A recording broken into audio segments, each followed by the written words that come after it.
agradecemos infinitamente a Dios por cada una de las cosas que Él lleva bien.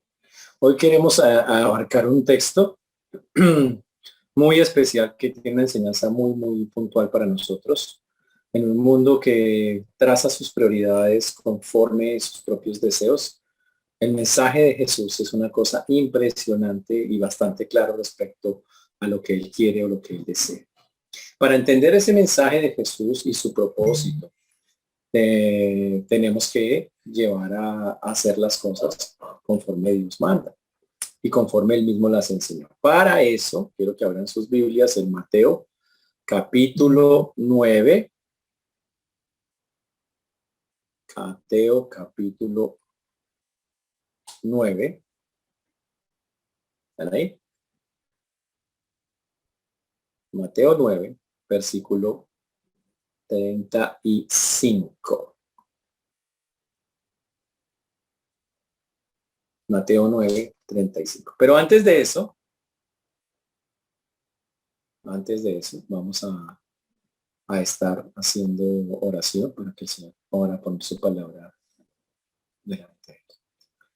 Señor Dios, te damos gracias porque tú eres bueno, Señor, para siempre es tu misericordia. Te agradecemos, Dios, por todas y las cosas que tú haces, por todas y cada una de ellas, Señor.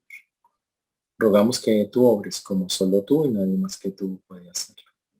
Por eso a ti la gloria, la honra y la alabanza damos en esta noche.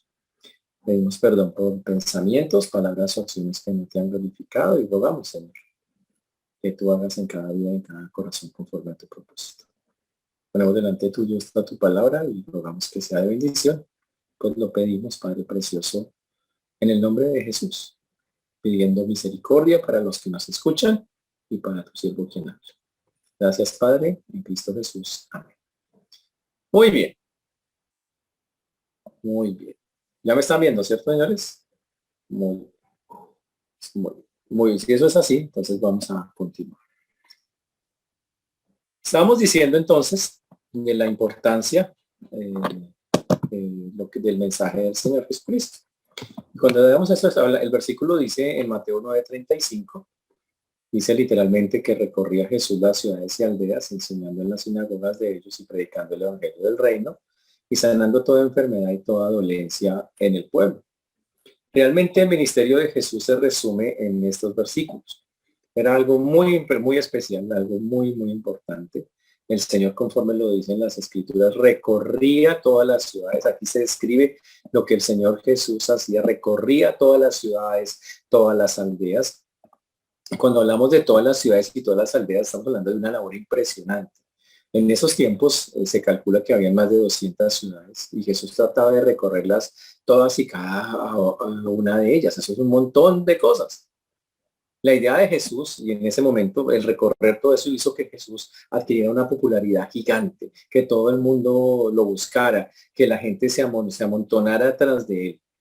Y el Señor llevaba sanidad tras sanidad. Si usted lee todo Mateo antes, el Señor está llevando adelante sanidades tras sanidades, sin pausa y sin descanso. Y él trataba de encontrar descansos con sus discípulos, pero no siempre fue posible hallarlo. Siempre había algo que hacer, algo que era en eso. Pero la pregunta que entonces la gente se hace es por qué el Señor no dosificó su tiempo. Dirían algunas bellezas que le gusta la administración. ¿Por qué no el Señor no dosificó su tiempo? ¿Por qué no lo cogió con calma el ministerio? Hermano, cójalo suave. Tranquilo. No, el texto no lo dice. Sin embargo, lo que sí vemos es que Jesús tenía una urgencia clara de llevar a cabo su misión. Ahora, obviamente, él sabía que su tiempo en la tierra era escaso y que debía llevar a cabo su misión. Pero su ritmo de trabajo también era dado por las circunstancias. Jesús no tenía esa mentalidad de funcionario. Yo trabajo de 8 a 5. No. Digo, ya usted llegó tarde, un minuto, lo siento, no hay servicio, ya no podemos atenderlo, no, lo siento, ya nunca jugó a eso. Siempre optó por nunca dejar desamparada a la gente, nunca. No trataba de no dejar a nadie desatendido. Y incluso sus discípulos le dijeron, ya dejemos aquí, vayámonos, y él muchas veces dijo, no, y todo esto lo hacía por una razón que es la que nos tiene en esta noche aquí. Dice la Biblia, porque él tenía 9, vamos al 9:36, algo que le movía el piso, que está ahí en Mateo 9:36. Mateo 9:36 dice, y al ver las multitudes tuvo compasión de ellas, porque estaban desamparadas y dispersas como ovejas que no tienen pastor. Como ovejas que no tienen pastor. Uy, compasión de ellas. Eso era lo que hizo que Jesús no se detuviera. Eso hizo que Jesús hiciera la obra de manera constante. Eso hizo que Jesús no parara. Y era que tenía un amor tan grande y una compasión tan grande. Los fariseos acusaban a Jesús de motivaciones falsas. Los fariseos hace unos 2 versículos atrás le dijeron, él es el príncipe de los demonios y por eso es que hace las cosas. Eso era lo que decían los fariseos. Que supuestamente esas eran las motivaciones de Jesús. Pero nada que ver con eso. Aquí lo que vemos es que Jesús, aunque estaba agotado y necesitaba descansar, él seguía, porque las multitudes le despertaban un sentimiento de compasión en su vida. Él veía eso y decía, no, yo no puedo dejar a la gente así. Tengo que ayudarles. Y efectivamente así es como él lo muestra. Interesante. Y siempre las multitudes con Jesús, ese fue su sentimiento. Hoy muchas personas están al frente de iglesias, pero su sentimiento no es el de compasión por las almas. Es de cómo voy más bien a sacarles plata o cómo voy a tener un interés ahí en eso. Pero a Jesús lo movía el estar en esas multitudes, tener compasión de ellas. La palabra compasión, como lo hemos explicado algunas veces, viene de entrañas. Esos son esos sentimientos que se viven fuertemente y hasta llegar a conmover a una persona físicamente. O sea, que lo que entra por dentro así, por dentro, es remover las entrañas, dicen, se traduce en algunas partes. Eso es la compasión. Se les remueven las entrañas a las personas al ver la circunstancia de las personas, al ver cómo estaban allá. Y Jesús era conmovido en sus entrañas, en lo más profundo de su ser, cuando veía a esas personas. Qué interesante, ¿no? Y fue algo que mantuvo todo a lo largo de todo su ministerio. No lo hizo para un día, lo hizo todo el tiempo. Todo el tiempo. Interesante, ¿no? Muchas veces pasa que la gente inicia algo y mira a la gente con buenos ojos, tal vez con compasión, con necesidad. Pero a veces cuando la gente no se comporta bien con nosotros, con indiferencia, con ingratitud, con murmuración, la gente empieza a cansarse de ellos. Un ejemplo, muchos médicos y muchas enfermeras empiezan la carrera con esa vocación, hay que ayudar a los enfermos,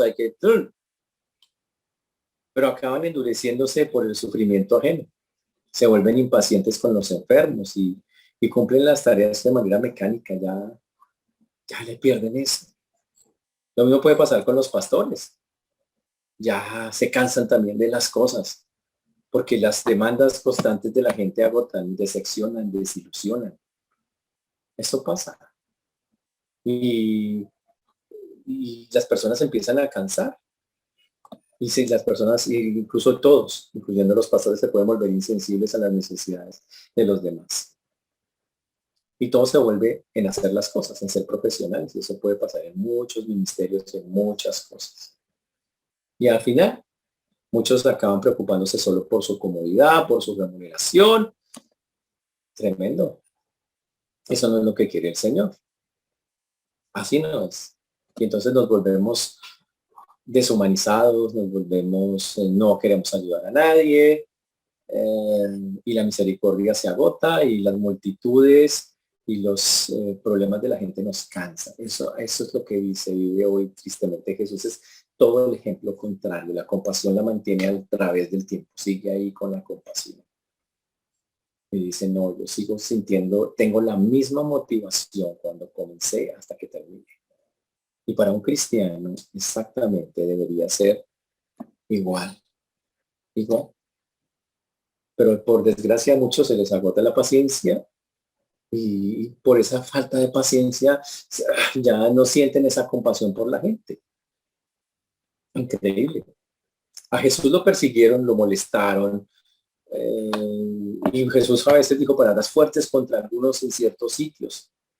Es más, derramó lágrimas sobre Jerusalén por la dureza del corazón, pero lo hizo hasta el final. Lo hizo hasta el final, siempre tuvo compasión de ellos. O sea, es algo que, a pesar de su cansancio personal, él decía, no, hay que ayudar. Nunca se volvió indiferente, nunca se volvió duro hasta ellos. Y esa es una enseñanza así, de parte del Señor. Ahora, el Señor jamás vendió, y esa es la parte más importante que queremos ver hoy, que su compasión le hiciera volverse, le hiciera romper otras reglas o alinearse con los valores del mundo de su época. Hoy en día, muchos, por tratar de estar bien con el mundo, ceden un montón de cosas, en todos los aspectos. Pero Jesús, en medio de su compasión, nunca cedía nada. Él decía, las cosas son así, así, y aún así demostraba un amor gigante, un amor fuerte, muy chévere. Cuando tenía que decirle a la gente pecadora se lo decía, pero también cuando tenía que alimentarlos, amarlos, decirle que los amaba, también lo hacía. Era algo muy chévere, era integral, si lo queremos ver de esa manera. Todos los que tenemos el Espíritu de Cristo y queremos servir y todos somos siervos del Señor, deberíamos sentir lo mismo de Jesús. Una mover de las entrañas, una profunda compasión, sin transgredir las otras cosas que el Señor ha dicho, no endureciendo nuestros corazones por el dolor o el sufrimiento que puede estar llegando a nuestras vidas por el servicio al Señor, sino, ojo, teniendo siempre la motivación correcta, que es la compasión de Jesús. Y sentir compasión por las almas. Y por eso comenzamos hoy haciendo una pregunta a ustedes. ¿Sienten ustedes compasión por las almas o a ustedes? Eso solo sabe usted. Y lo sabe en su práctica. Y lo sabe su anhelo o su urgencia. Y lo vamos a mirar aquí en el texto, porque en el texto está bastante claro cómo es el asunto. Jesús tenía unas razones específicas para tener compasión. Ahí en Mateo 9:36, el Señor dice, y viendo las multitudes, tuvo compasión de ellas. Y aquí nos dice por qué sentía compasión de ellos. ¿Qué era lo que le movía las entrañas y hacía que él dijera, esto me mueve hoy, me mueve mañana, me mueve en 2 años, me mueve exacto todo el tiempo? Y ahí dice, estaban angustiados. Bueno, estoy leyendo otra versión que dice, estaban angustiados y abatidos como ovejas que no tienen pastor. Otra versión dice, la Reina Valera dice, estaban desamparados y dispersos como ovejas que no tienen pastor. La que leí antes decía angustiados y abatidos. ¿Qué fue lo que despertó en el Señor? Primero, el Señor para eso utiliza una metáfora, dice que Él es un pastor. Y es más, en la Biblia decimos, Jesús es el buen pastor. Eso lo tenemos claro. Si no hay quien cuide una oveja, la oveja fácilmente se aleja del rebaño y sola es presa fácil de las fieras. La oveja no sabe defenderse. En cambio, vive feliz y tranquila cuando es guiada y alimentada por el pastor, por su pastor. El ser humano es igual. El ser humano es chicanea, es que yo puedo solo, es que yo soy autosuficiente, es que yo... Y se jacta de que tiene madurez y se jacta de que tiene independencia, pero es presa del maligno fácilmente si no tiene una buena orientación en su vida. Por eso Dios, desde los tiempos de antes, había designado pastores.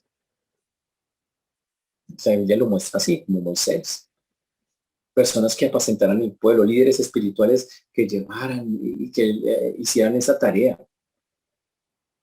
que vivían específicamente para ayudar a guiar a las personas, como Moisés lo hizo en su momento, para decirlo de alguna manera. Ese es el punto. Ahora, el problema es que muchos perdieron el rumbo.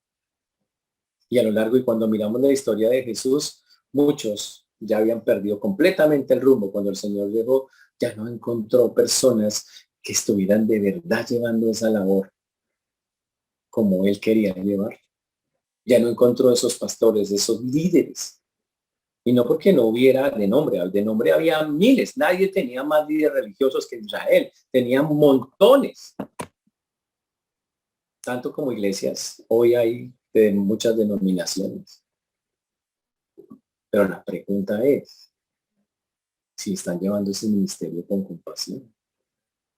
En los tiempos bíblicos, los sacerdotes, los religiosos, los que estaban llevando a cabo la línea espiritual en Israel, eran personas que en lugar de acercarse, de tener compasión por el pueblo, lo despreciaban. Estaban a distancia del pueblo.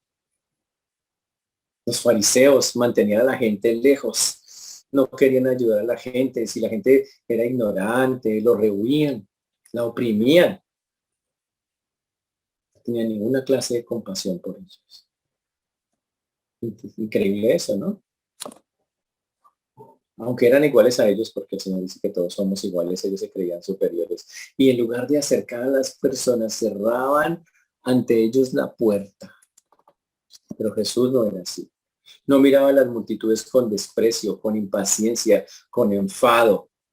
Aunque las multitudes eran torpes como ovejas, las miraba con compasión, sufría por ellos. Y los veía desamparados, desorientados, angustiados y angustiados con la vida que llevaban.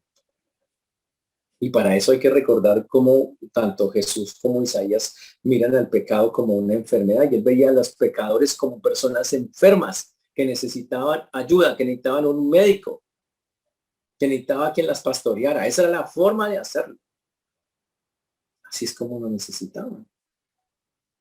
Por eso dice, lo primero que dice ahí es, en la traducción que estamos leyendo, es angustiadas. Estaban angustiadas. Nosotros tenemos eso, desamparadas, que significa angustiadas. ¿Ok? Interesante. ¿Qué significa angustiadas? Estaban expuestas a que eran oprimidas. En ese momento, los líderes religiosos de Israel oprimían a las multitudes, eran legalistas. La palabra se puede traducir acosadas, azotadas, hostigadas, afligidas. Había algo que las oprimía. Era una religión que en lugar de acercarla a Dios les oprimía. Es que si no hace esto, llena de reglas, llena de cosas. Si usted no da tanta plata, no viene la bendición de Dios, la cobertura de chocolate se le va a derretir. Todas esas vainas que hoy en día se dicen. La misma eso no ha cambiado. La misma cosa. Opresión. En los tiempos de Jesús así estaban. O sea, no cambiaba nada. Y que conste, había miles de sacerdotes, miles. Pero no tenían el corazón que el Señor necesita. Esas personas se metían en la vida de la gente. Hacían, en lugar de ayudar, dañaban a la gente. La otra frase que dice Mateo ahí, dice, y dispersas. Dice en la traducción de Mateo 9:36 en Reina Valera. Y nosotros esa dispersas también se puede traducir como abatidas. Abatidas. Derrotadas. Interesante eso, ¿no? Completamente derrotadas. Sentían que ya no había razón para seguir, que la palabra significa también abandonadas, desamparadas, tiradas, esparcidas, desparramadas. Significa no había quien nos recogiera, se sentían como que para dónde voy, no importa, no voy por aquí, por allá, me da la misma vaina. Y es lo mismo que vimos hoy. La gente, no importa, yo me voy por cualquier lado, porque la verdad no sabe para dónde ir. Hacen exactamente las mismas cosas. Pues como se puede ver, ese liderazgo de esa época descuidaba a la gente. Y Jesús sentía el dolor de eso. Sentía que la gente no tenía nada de qué agarrarse, igual que hoy, solo que sentía esa compasión de una manera muy fuerte. Esas personas, esos religiosos de esa época, ponían cargas encima de las personas, cargas muy grandes que no podían sobrellevar. Igual que hoy muchos les dicen, es que usted no puede hacer esto, no puede hacer aquello, usted sí lo amenazan a las personas y las manipulan y una cantidad de cosas terribles, cargas que son muy difíciles de llevar. Y los oprimían, ¿no? Y ellos eran negligentes con su cuerpo. Increíble. Y Jesús demostró su compasión ayudando a solucionar lo que ellos sentían. Se le movieron las entrañas al ver sus dolencias y ojo, él veía la aflicción física. Y por eso Jesús sanaba y sanaba y sanaba.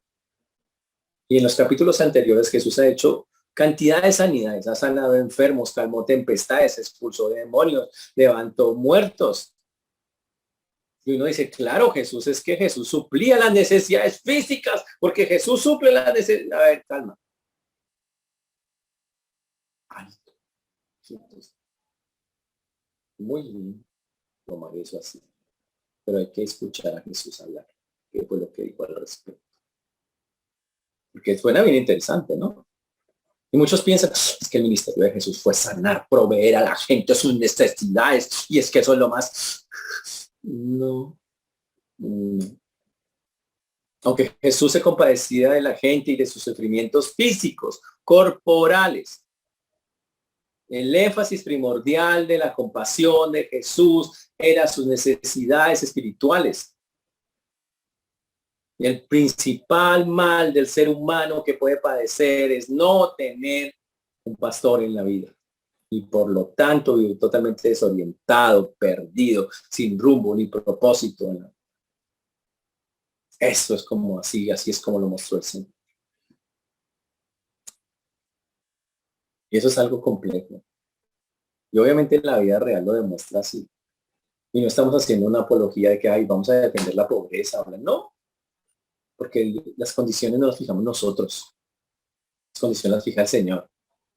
Conocemos a cientos de creyentes de humilde condición, pero en paz, con gozo y la paz del Señor, con una dirección.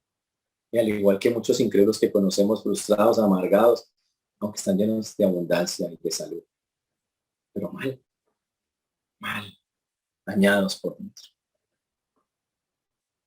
Ahora Jesús hacía, y obviamente cuando el Señor mostró esa compasión, estaba mostrando lo que tenía que mostrar, como que él era el Mesías, el Salvador, y por eso demostraba esa compasión.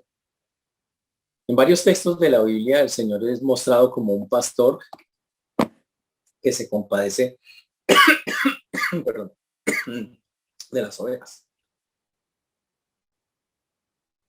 Isaías 40:10, por ejemplo, dice, y 11. He aquí que Jehová el Señor vendrá con poder y su brazo señoreará.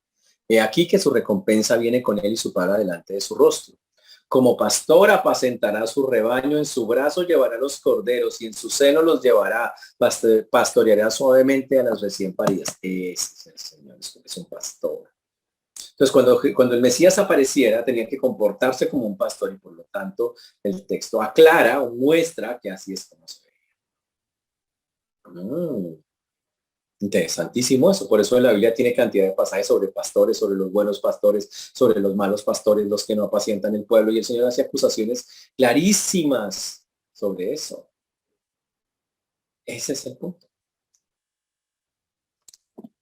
Ahora, esa fue la primera, usó una ilustración del pastor para decir, yo tengo la autoridad mesiánica y como pastor la gente está desamparada y me duele y se me mueven las entrañas. Pero después el Señor hace una segunda metáfora que está en el versículo 37 y 38. Dice así. Entonces dijo a sus discípulos, a la verdad la mies es mucha, mas los obreros pocos. Rogad pues al Señor de la mies que envíe obreros a sus mies. Ahora, las palabras son aquí de Jesús. Y ojo que aquí, las palabras acá son de Jesús. Wow. Jesús intentaba despertar la compasión en sus discípulos, o sea, en nosotros, porque somos sus discípulos. Ahora, aquí este texto lo que dice, las multitudes no solo estaban llenas de necesidades. Aquí lo que dice es que las multitudes eran muchas, montones. Tanto que Jesús no podía, ojo, terrenalmente hablando, humanamente hablando, atenderlas a todas. Y él lo sabía. Él dijo, no, yo no puedo atenderlas a todas. Yo sé que no. Aunque él era Dios, pero estaba en un cuerpo humano que lo limitaba. Además, el texto dice que estaban listas, maduras, listas para ser cosechadas. Ush. ¿Qué significa? La gente estaba ahí lista,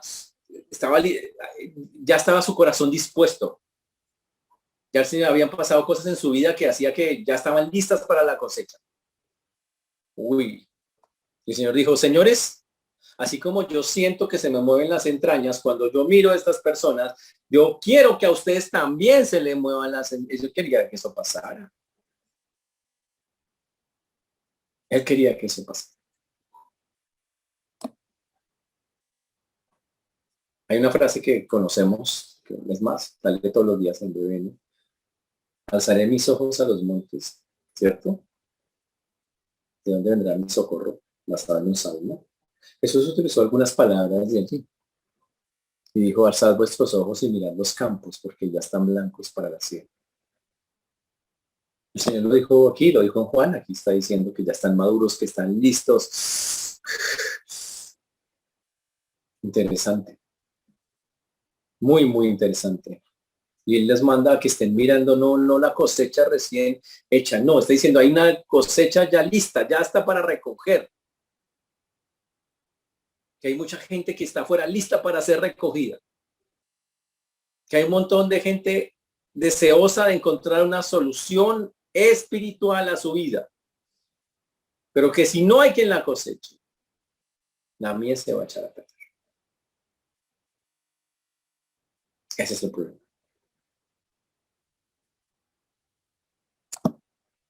Por eso Jesús lo dice con urgencia, lo dice con... Y por eso Jesús no paraba en su tarea, él decía, no, hay que hacerlo, hay que hacerlo, hay que hacerlo, hay que hacerlo, hay que hacerlo, hay urgencia.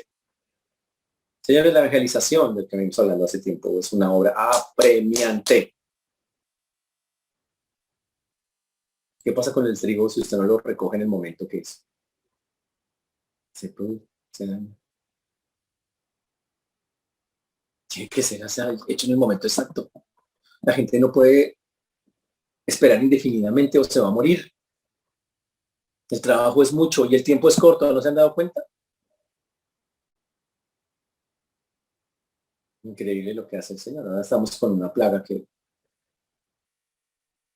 va a infectar a millones de personas así, con esta nueva mutación que tenemos ahora. Increíble. El trabajo es mucho, el tiempo es corto, sí. Pero también el Señor aclara, los obreros son pocos. ¿Qué hay que hacer? ¿Qué hacemos? Nos hacemos unos planes de evangelismo, asumimos la responsabilidad, hacemos una planeación estratégica, reunimos los recursos necesarios, hacemos los cursos intensivos para el evangelismo y porque no hay tiempo que perder, nos activamos así frenéticamente. Tendremos que hacer todos esos planes y todo, pero ¿saben qué? Eso no fue lo que Jesús dijo. Dijo, por favor, se ponen a orar. Eso es lo que dijo. Orar. Dice, ¿en serio? Sí. El plan viene después. Primero viene la oración. La tendencia de la gente es primero hacer los planes y después ahí sí ora, que Dios los bendiga. Pero con el Señor no es así. Primero va la oración y luego la planificación. Así es como funciona. Así es como Dios la hizo. ¿Por qué? Pues porque la cosecha pertenece al Señor. Es su mies. Es el que va a hacer los planes. Él es el que va a mostrar las iniciativas. Pero por eso primero tenemos que hablar con Él para que Él nos señale cuáles son. Por eso va primero la oración.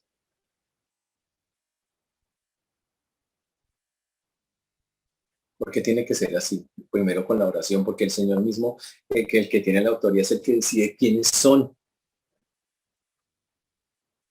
Cuando el ser humano se pone a hacer planes sin buscar al Señor, wow, Nos exponemos a criterios humanos, carnales, seleccionamos personas que no, nos equivocamos garrafalmente, miramos al que más títulos tenga, de más posición. Este es un deportista famoso, este nos saca adelante, el carisma de la persona, la facilidad de la palabra, pero el Señor dice que él coge de lo vil y menospreciado. Así dicen las escrituras, ¿no? Es algo totalmente contrario, ¿no? Porque de lo débil del mundo escogió Dios para avergonzar a lo fuerte, y de lo vil del mundo, y lo vil del mundo escogió el Señor. Interesante, ¿no? Es el que abre y cierra las puertas, sus caminos no son los nuestros, él es el que lo hace. Y a veces nosotros somos muy folclóricos. Cuando hay que cargar la cosecha, recogerla, mandamos a los que más se le apuntan, a veces a los más emocionados. Pero son solo personas llenas de emoción, pero no más, que como tienen solo emoción y no tienen la motivación correcta, ni una mínima preparación, usan métodos carnales y fracasan. En cambio, Dios llama a personas que en verdad digan, listo, me quiero meter contigo, enséñame cómo, Señor. Y puede que yo sea tímido, no me guste mucho, o que me sienta débil, o que me sienta incapaz. Preciso a esos llama, para que dependan de Él. Esos son los que el Señor está llamando.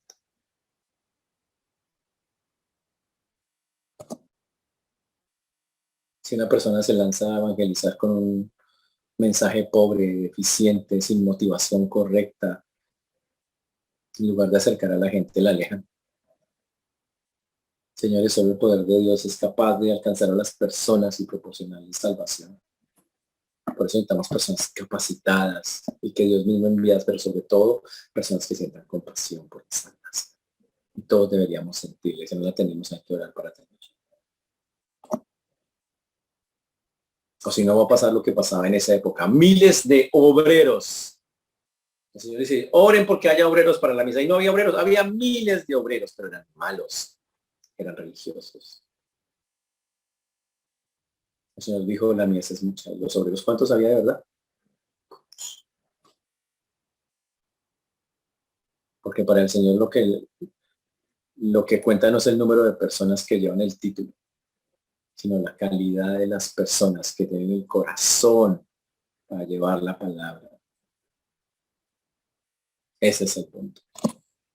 Hoy abunda, hoy estamos igual, hay miles con títulos o pseudotítulos, pastores, evangelistas, pero que solo usan el evangelio como una fuente de ingresos o para su propio prestigio. O sea, hay pocos. Hay pocos. Interesante, ¿no? Y lo más increíble es que Dios dice que quiere valerse de seres humanos para recoger su cosecha. Y por eso la oración dice que Él envíe obreros para hacerlo. Es decir, la oración, para que quede claro lo que tenemos que hacer nosotros cuando oramos por específicamente, porque sabemos la oración, pero qué es lo que estamos pidiendo realmente. Hay que pedirle a Dios que Él mismo prepare a las personas para esa tarea, que las capacite poniendo en ellos dones, habilidades que necesiten, pero sobre todo que les dé la motivación correcta, que le dé los recursos necesarios para que hagan las cosas con eficientemente y que los envíe donde en verdad tienen que estar, ¿no? Donde ellos les guste o se sientan cómodos, donde se sientan a gusto. Es que aquí me siento bien, este es mi ambiente. Eso no. Señores, los campos, los obreros, la mies, todos pertenecen al Señor. Señores, hay que orar con diligencia. Ojo con eso. Pero la oración hay que ponerle pies. Estoy orando, pero no testifica. Ora y testifique, ora y testifique. El Señor, en el siguiente capítulo de Mateo, el Señor dice, vaya y hagan, y les dice el plan y todo, pero primero dice, oren y ahora testifiquen, háganlo. La oración no evita la necesidad de ir a evangelizar, al contrario, hace que sea eficaz cuando se evangeliza. Y el hecho de que el Señor sea el dueño De la miel no quiere decir que no hay que trabajar, sino que el trabajo que hacemos no es en vano, va a tener un fruto en su momento. Por eso hay que proclamar el evangelio después de haber orado. Eso es el punto. El creyente debiera responder como respondió en su momento Isaías cuando el Señor pregunta, ¿a quién enviaré y quién irá por nosotros? ¿Y qué contestó el muchacho? Venía aquí, envíame a mí. Pero ¿por qué no oramos más a menudo nosotros pidiendo a Dios que envíe más obreros? Gastamos mucho tiempo pidiendo a Dios porque todos esos achaques, que en algunos ya son muy notorios por muchas cosas, por la edad y otras cosas. Señor, mira que me salió un achaque aquí, otro achaque 15, achaque 16, ayúdame en esto. Y mira que a mi hermano le pasó esto y al hermano tal, tal, tal, tal, tal, tal, tal. Gastamos mucho tiempo en eso. ¿Por qué no estamos orando, pidiendo a Dios algo que él mismo solicitó a través de Jesucristo? Enviar obreros para solucionar la terrible situación de los que se pierden a nuestro alrededor. ¿Es que acaso no nos damos cuenta que esa es una prioridad de Jesús? Eso es una prioridad de Jesús. Está por encima de cualquier otra cosa. Pero eso responde porque no las tenemos. Uno, porque no tenemos compasión. Así de sencillo, no está en nosotros. Nos hemos vuelto insensibles. Somos egocéntricos. Somos salvos y ya, no importa el resto, se murieron de malas. Déjeme decirlo cruelmente. A veces asistimos a los entierros de los incrédulos y no nos dan nada. Ay, se murió tal persona. Qué bárbara. Lástima. Es buena gente. Suena horrible, ¿no? Si se sigue entierro de incrédulos no nos da nada.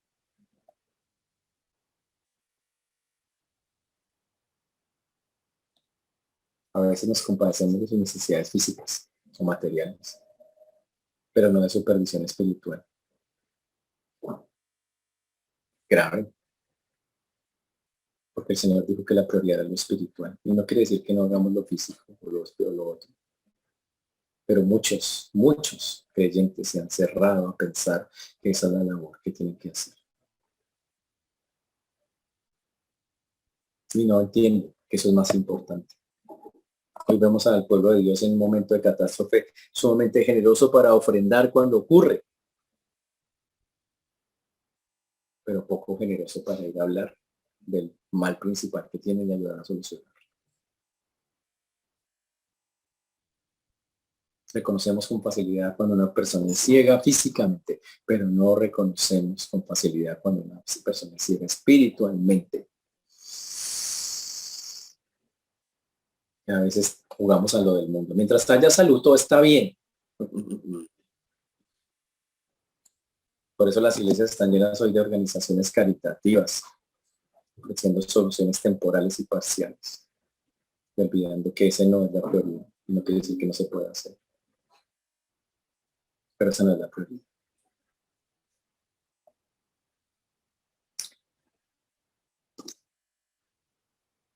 La otra razón por la que no lo hacemos es que a veces algunos sí oran, porque el Señor envía obreros, a veces sí oran por los perdidos, pero se confían y no entienden que eso no es suficiente, así como oran, hay que salir.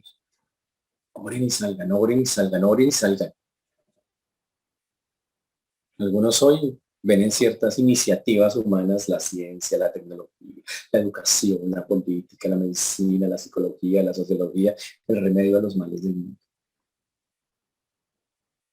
Señores, todas esas disciplinas a veces pueden ayudar en ciertas cositas, en ciertos síntomas del mal, pero nunca van a llegar a proveer la verdadera solución.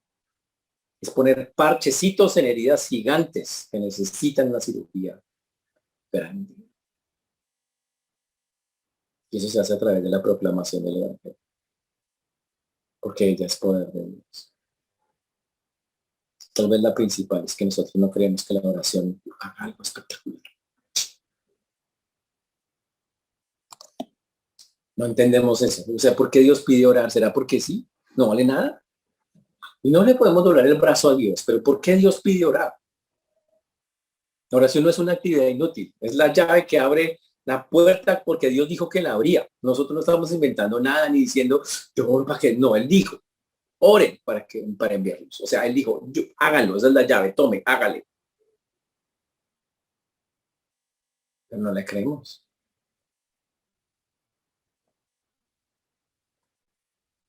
Por eso los cultos de oración como de los miércoles, uy, me salió presente, en poca asistencia o ya han dejado de existir en algunas iglesias. Los miércoles. Antes de la pandemia, teníamos 40, tenemos 100 y pico hoy. Bueno, ya están regresando. Pero sabe que todos deberían estar en esa oración.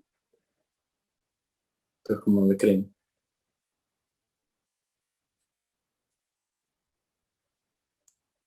señores, hay que rectificar eso. Jesús convoca en este punto una oración por una sociedad perdida que está a nuestro alrededor. Y eso no lo puede hacer nadie diferente a nosotros, nadie. Que somos los que tenemos la luz para llevar al mundo, sacarla de la oscuridad. Por eso quiero preguntar, ¿estás haciendo tu parte? Si la compasión no está en tu corazón, si tú no tienes esa compasión, se te está perdiendo, se te fue porque es que la gente se perdió el rumbo, corríjalo, corrijamos. Esta es una prioridad. Ahí está, clarito en el texto. Ahí no hay vuelta de hoja.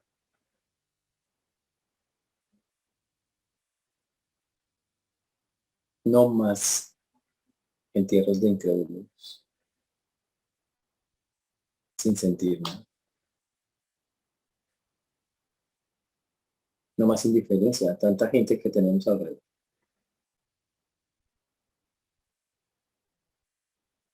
Pero es algo que solo usted puede decir en su corazón con el Señor. Yo no puedo hacer nada al respecto. Cada uno tiene que asumir su responsabilidad del entorno en que Dios lo ha puesto.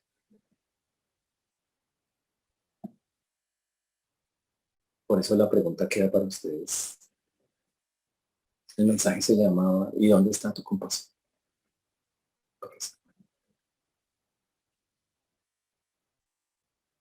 Porque la de Jesús está claro dónde estaba. Con los desamparados, con los abatidos. Su tiempo era la mayoría de la humanidad. Hoy en día es exactamente lo mismo. ¿Qué vas a hacer al respecto? Comencemos por orar. Por lo menos creerle a Dios esto, porque es tan claro, tan directo. Hombre, porque el tiempo se acota, muchachos. Ya es tan claro que el tiempo se agota. Tenemos una plaga ahorita, todo el mundo con Omicron, dice, no, tengo gripa. Bueno, tienes Omicron, listo. Miles de millones de infectados, así. ¿Te imaginas el que sea el día que sea eso mismo algo mortal? Así, millones, chao. El tiempo se acaba. Señores, que el Señor nos ayude, que podamos tomar las medidas que necesitamos y glorificar su nombre. Bueno, Señor Dios, te damos gracias por esta noche, por este tiempo. Gracias porque hasta aquí nos has traído y has sido bueno con nosotros. Te pedimos, Señor, que tú obres en cada vida, en cada corazón, como solo tú lo puedes hacer. Perdónanos por nuestra indiferencia ante los perdidos, por nuestra falta de compasión. Perdona porque tal vez por momenticos hemos tenido destellos de amor por los otros, por los que necesitan de ti. Por muchas razones, tal vez algunos o muchos han desistido, sino de seguir teniendo ese deseo por los perdidos. Yo te ruego en esta noche porque en tu infinita misericordia tú obres en sus vidas, tú los ayudes, los guíes, que los llenes de tu amor y tu misericordia. Ayúdanos, Señor, a hacer los cambios, a empezar por orar, conforme nos enseñaste hoy como una prioridad, para que ese mundo perdido te pueda conocer. A ti la gloria, la honra damos, Señor, en el nombre de Jesús. Amén.